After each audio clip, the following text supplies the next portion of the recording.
Welcome to China in Focus. I'm Tiffany Meyer. Our top story: the U.S.-led military campaign against Iran has some analysts worried it could drain ammunition and missile stockpiles needed to deter China's ambitions over Taiwan. Does Operation Epic Fury compromise U.S. deterrence in the Pacific? Ramping up internet censors, checking military personnel's loyalty, and multiple secret meetings. Insider accounts on how U.S.-Israeli strikes on Iran has Beijing afraid of losing its own grip on power. $100 million in Venezuelan gold has arrived in the U.S., but it's about more than gold. Washington is looking to secure Venezuela's rare minerals and counter Beijing's influence in critical resources. And politically connected elites in China have been hiring women in America to carry their children who can later vote in U.S. elections. More on China's exploitation of birth tourism in the U.S.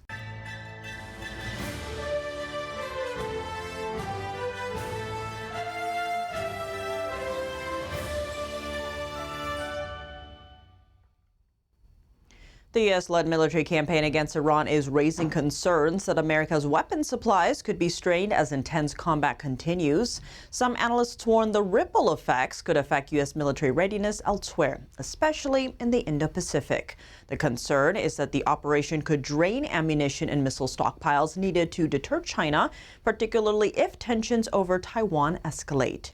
So how are officials responding to those concerns? Take a look.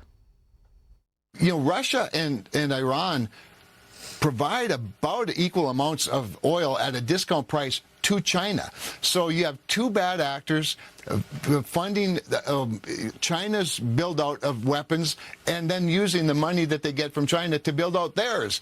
And so while it has tremendous economic ramifications, even the economic ramifications have national security ramifications. That's why you cannot put these conflicts into a silo.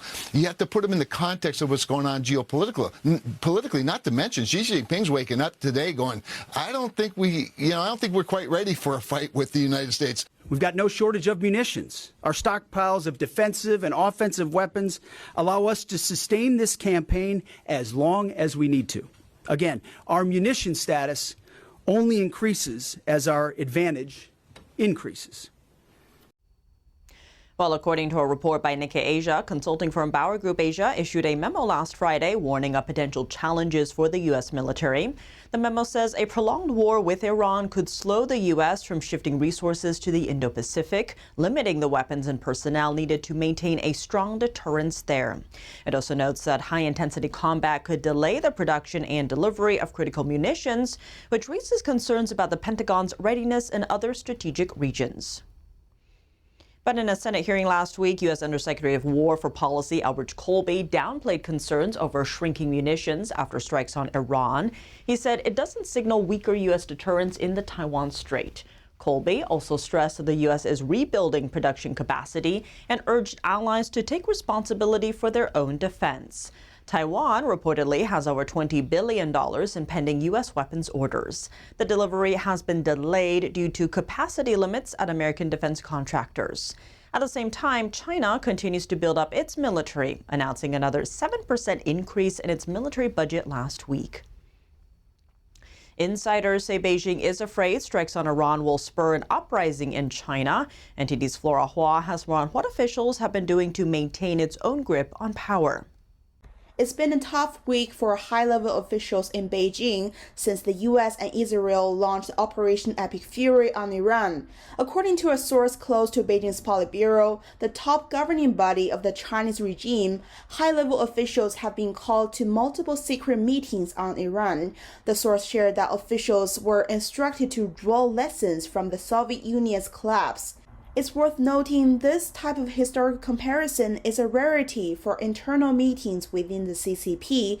The source also shared that the CCP is on high alert, concerned domestic unrest could evolve into large-scale protests against Beijing, like the mass protests against the Islamic regime. Several separate sources confirmed a similar message. Due to safety fears, they prefer to stay anonymous. NTD previously reported that protests varying in scale continue to break out across China, mainly caused by financial disputes and social injustice. Police were directed to suppress many of these protests. In January alone, protests occurred in 19 provinces in China, 2/3 of all provincial regions. Flora Hua, NTD News. Sources told the Epoch Times that the party doesn't want private discussions comparing Iran's current situation with domestic affairs. Authorities have ordered more ideological reports from various military operation theaters. Chinese officials are calling on military personnel one by one, asking them to clarify their stance on Iran. The regime considers the killing of Iran's former leader Ali Khamenei one of the most significant geopolitical shakeups in the past 2 decades. That assessment comes from a source who previously oversaw propaganda affairs for the Chinese regime. Rare minerals from Venezuela lands in the U.S. Washington has received $100 million worth of gold. That's after it issued a license letting American firms work with a state-run gold miner in Venezuela. The move comes as the U.S. aims to expand access to Venezuela's rare minerals and reduce reliance on China for key resources. Here's U.S. Interior Secretary Doug Burgum speaking on Fox News Sunday. Venezuela's got $500 billion of resources of gold, but they've also got other critical minerals, bauxite for aluminum, which we need for defense and for consumer goods. They've got coal resources that can be used to help generate power, to help us win the AI arms race with China. So they're rich, rich, rich in minerals. The license was issued after Burgum's meetings last week with Venezuela's acting president and more than 24 U.S. mining executives. Many of those companies had operated in Venezuela in the past. Under the license, American firms can work with Minervin when barring foreign adversaries, including Russia, Iran, and North Korea, from doing business with them. The move is part of the Trump administration's efforts to counter China's dominance in critical minerals. The minerals Venezuela is rich in are used in everything from defense systems to everyday modern phones and electric vehicles. Global arms trade is rising, driven largely by Russia's war in Ukraine and growing tensions with China. That's according to a report Monday from the Stockholm International Peace Research Institute. The think tank says global arms transfers rose about 9% over the past 5 years compared to the previous period. Ukraine became the world's top arms importer after Russia's invasion 4 years ago, jumping from almost 0 to nearly 10% of global purchases. Across Europe, arms imports more than tripled, with about half of those weapons coming from the U.S. In Asia, India ranked second worldwide in arms imports, fueled by border tensions with China and Pakistan. China is also a major exporter, sending more than half of its weapons to Pakistan, while planning to increase its own military spending this year by about 7%. Other countries are responding as well. Japan boosted its arms imports by 76%, with most of it coming from the U.S. It's been ramping up military spending amid growing tensions with China after Japan's prime minister said an attack on Taiwan could trigger military response. And Taiwan increased purchases by more than 50% as it aims to deter Chinese aggression. Meanwhile, a $13 billion U.S. arms package for Taiwan may be delayed as Washington prepares for talks between President Trump and China's Xi Jinping. Lawmakers are raising concerns that a Chinese student group is working on behalf of the Chinese Communist Party to undermine national security and free expression. They're asking the U.S. State Department to take action. NTD's Melina Weiskup reports. The Chinese Students and Scholars Association, or CSSA, operates around 200 chapters at U.S. colleges. Lawmakers say the group is actively advancing the Chinese Communist Party's interests through harmful and disruptive activities that chill free expression, undermine academic freedom, and raise serious national security concerns. It's documented that the CCP funds initiatives for the student group. In a now deleted post, University of Pittsburgh CSSA said it was given $6,000 every year. A former CSSA treasurer and vice president from Northwestern University told the Epoch Times, "They give the money and you do the work. It's just that simple." During the 2023 U.S.-China Summit, CSSA members gathered to welcome Chinese leader Xi Jinping, describing it as a glorious mission. Chinese officials often appear at CSSA events and have encouraged attendees to tell China's story well. Lawmakers say the groups are used to monitor, control, manipulate, and direct Chinese students abroad. They insist the CCP's exploitation of America's openness must come to an end. Chairman of the Committees on Education, Foreign Affairs, and China now asking the State Department to designate the group as a foreign mission. If designated, CSSA chapters would need to first get the government's approval to hold public events in the U.S. The lawmakers say the designations do not even begin to scratch the surface of Beijing's influence in intelligence networks. Around 22 Chinese entities have been designated as foreign missions as of 2024. Reporting from Washington, D.C., Melina Weisskopf, NTD News. China is exploiting birth tourism in the U.S. to increase its long-term political influence. That's according to investigative reporter Peter Schweitzer. He joins American Thought Leaders host Yania Kellogg to break down how politically connected elites in China hire women in the U.S. to carry their children who could later vote in American elections. Let's take a look. A big part of what you talk about when it comes to the CCP's weaponization of migration is this birth tourism. Yes. So I mean, fascinating, shocking, and deeply disturbing examples. But here's the rub, right? You suggest, I think, that it could be there's 1 million American citizens, 500,000 to 1 million American citizens who have their allegiance to the Chinese Communist Party. Could be. Yes. And how do you get that number? I mean, that's a really large number of people. I agree, it's a really large number of people, and I was shocked by it. The birthright citizenship issue to me is really central because it is a massive vulnerability and it's something that can be fixed. We'll see what the Supreme Court is going to settle on this, but the important thing I think for people to understand is the Chinese government, the CCP, is using birth tourism on an industrial scale. They are exploiting it on an industrial scale. So what do I mean? Well, any numbers that we have related to how many Chinese nationals are flying to the United States, giving birth here, and then flying home with the baby, raising them in communist China, and then when they turn 18, they're going to be citizens, they can vote and do everything. Our federal government has no idea. We don't track this information because you're given a birth certificate when your child is born here, whether you're an American citizen, whether you're a Chinese birth tourist, you get a birth certificate, does not list the nationality of the parents. Nobody tracks this. So our federal government says we have no idea. The number of 500,000 to 1 million, maybe more, comes actually from China.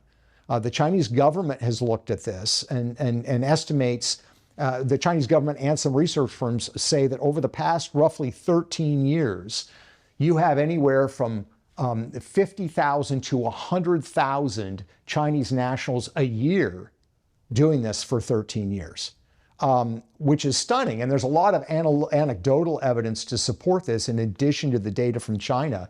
Reports of, these flights from Los Angeles, LAX to Shanghai, where the entire business section is largely populated by newborn babies. So it's a huge problem. And I think we have to dispel the idea that birth tourism or birthright citizenship, I should say, is just something, somebody comes across the border, they make a life here, they're here for 20 years, they have a couple of kids.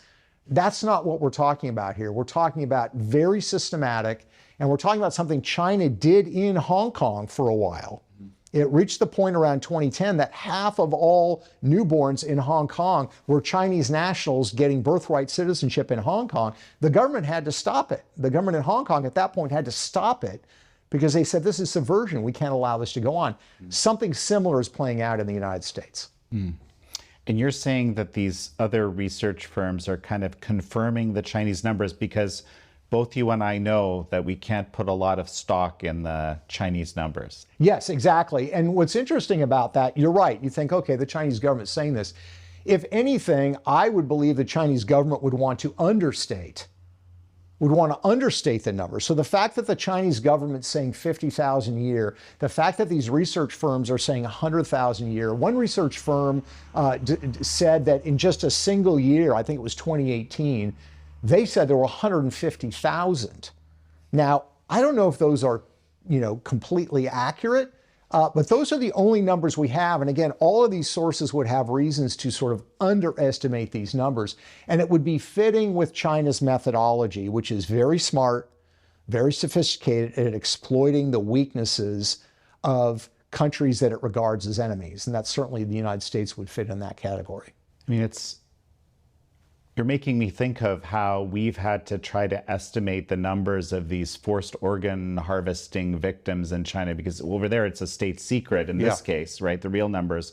So you have to say, well, how many hospitals have been built? How many beds are in those hospitals? There's some of these numbers do exist that are focusing exclusively on transplants, or how many wards, and eventually you kind of glean some sort of horrible estimate, right? Yes. Which is what we've done, but we should be doing better with our statistics here. It's kind of unbelievable what you're telling me, because, you know, it's not like it would be hard to gather that data if you chose to. Yes. Right? Yes, exactly. And what it really comes down to is local governments who are issuing birth certificates, locations of birth. Nobody's collecting that data, and nobody is including the nationality of the parents. Coming up, President Trump asked leaders from a dozen countries in the Americas to eradicate cartels, saying there's no tolerance for foreign influence in the region. How this ties into U.S.-China power competition in the Western Hemisphere. More on that after the break here on China in Focus. Welcome back to China in Focus. I'm Tiffany Meyer. President Trump signed a proclamation with some leaders from the Americas on Saturday. The proclamation aims to build a fighting force to dismantle cartels and prevent foreign countries from gaining influence in the region. Worth noting, a few of the countries at the signing have significant relationships with China. What does strengthening ties with them mean for the U.S. influence in the Western Hemisphere? NTD's Arlen Richards spoke with Marcus Chankis, the editor-in-chief of the Epoch Times Brazil, and Michael Lucci, founder and CEO of State Armor, for insight. Before we begin, let's listen to some of the president's remarks on the foreign interference. So, and as these situations in Venezuela and Cuba should make clear under our new doctrine, and it is a doctrine, we will not allow hostile foreign influence to gain a foothold in this hemisphere. That includes the Panama Canal, which we talked about. We're not going to allow it. And together we'll protect our sovereignty, our security, and our cherished freedom and independence. Now, Michael, your reaction to the president's action here?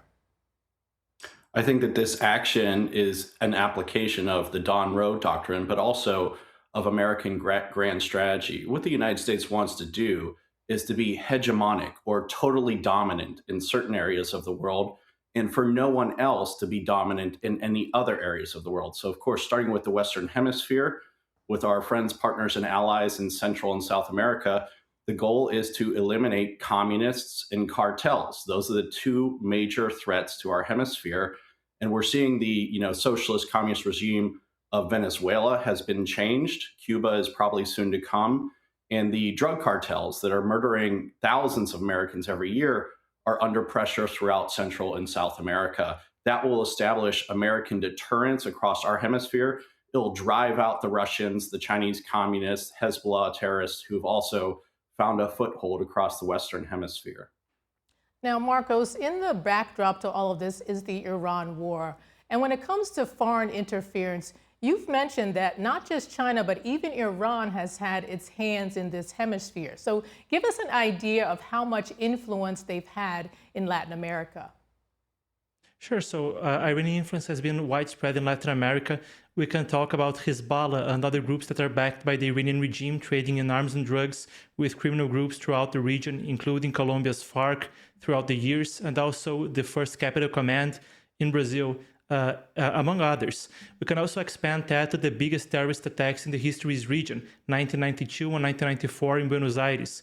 Those were actively planned by Hezbollah, backed by Iran, including one man who used to work in Iran's embassy in Argentina, a man named Mohsen Rabbani, which has also been detected going through the region, entering through Venezuela, and going through Brazil and other countries in the region for terrorism recruitment. We can expand that as a security threat to the United States. For instance, in 2007, the FBI thwarted last minute a terrorist plot to blow up fuel stocks, fuel terminals in JFK Airport in New York. It was being planned through Hezbollah and Iran, coming from Guyana and Venezuela. So this just gives you a gist of the scale of their operations. In Venezuela especially, we can also talk about investigations that allude to the possibility of uranium being trafficked from Latin America to Iran. Now, Michael, how does this foreign influence translate to risks to U.S. national security? Well, what we saw during the last 4 years before President Trump was that there was this endless flow. Maybe 10 million people crossed our border. Many of these people were identified as terrorists or associated with the Chinese military, associated with Hezbollah, associated with other groups that pose us real significant threat.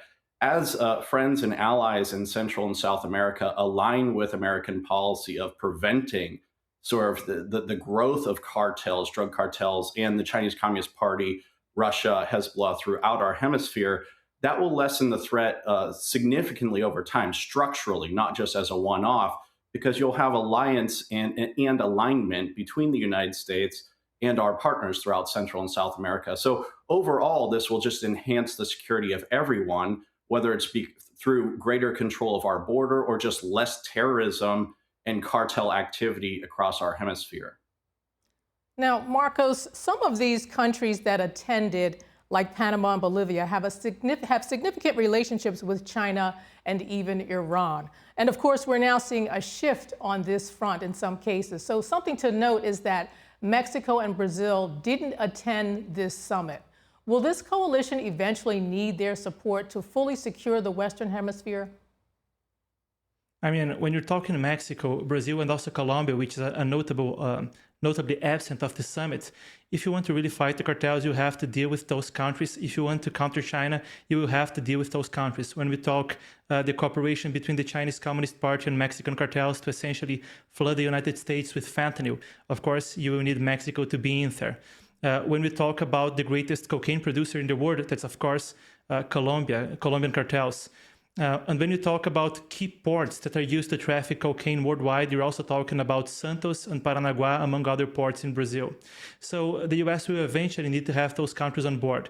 It's interesting because when we talk about the national security strategy that was published last year and the overall national security documents of the current administration, you're talking about two axes of action. So, of course, it's preferable if you have leaders that are politically aligned, like Nayib Bukele or Javier Milei in El Salvador and Argentina, respectively. But it also talks about the possibility that you can pressure or work with partners who are not that aligned in their political tradition to try to make things work out. And I also think that we're seeing this sort of pressure play out very heavily in both Colombia, Mexico, and also, of course, Brazil. That's all for today's China in Focus. I'm Tiffany Meyer. If you have any feedback on the show or have something you'd like to see us cover, send us an email at chinainfocus@ntd.com. We'd love to hear from you. Round-the-clock original news coverage, visit us at ntd.com or download our NTD app. Thanks for watching. See you tomorrow.